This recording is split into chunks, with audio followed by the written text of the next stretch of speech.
Welcome to another exciting episode of the PantherLair Show here on TribLIVE Radio. I'm Chris Peak, publisher of PantherLair.com, getting ready to talk a little Pitt sports with you. And as always, there are lots of topics going around football, basketball, and recruiting. News today, James Conner, the Pitt sophomore, was named to the Doak Walker Award watch list. And every day there's new watch lists coming out for new awards. I mean, they named, I think, 53 players on the Doak Walker Award watch list. Now, you may think, hey, 53 guys on the watch list, they probably give out 6 or 7 different Doak Walker Awards, right? No, they give out 1. But nice to see James Conner get that recognition. And I think James Conner's appearance on the Doak Walker Award watch list reflects what some of the fans are thinking. I think fans are very excited for James Conner. We do a poll, actually, on PantherLair.com to have fans rank their top 25 players on the team, and I won't give away all the results just yet, but James Conner is pretty high on the list and appeared pretty high on every ballot we received.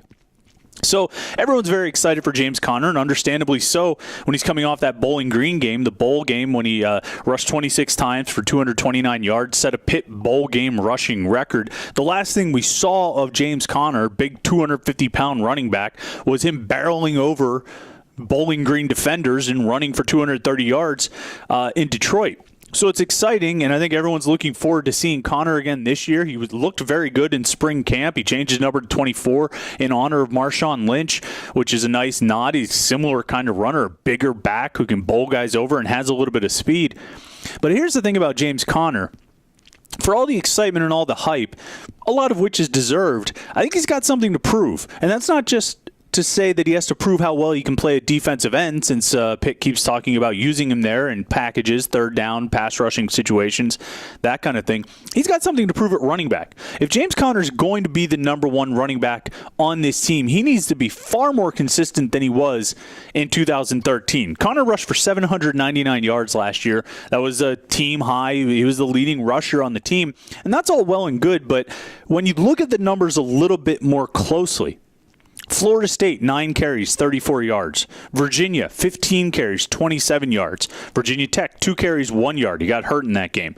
Navy, 7 carries, 28 yards. He had a crucial fumble, or a fumble at a crucial time, and ended up getting pulled out of that game. Georgia Tech, 8 carries for 3 yards. Notre Dame, 10 carries for 35 yards. He scored a couple of touchdowns, but he averaged 3.5 yards per carry.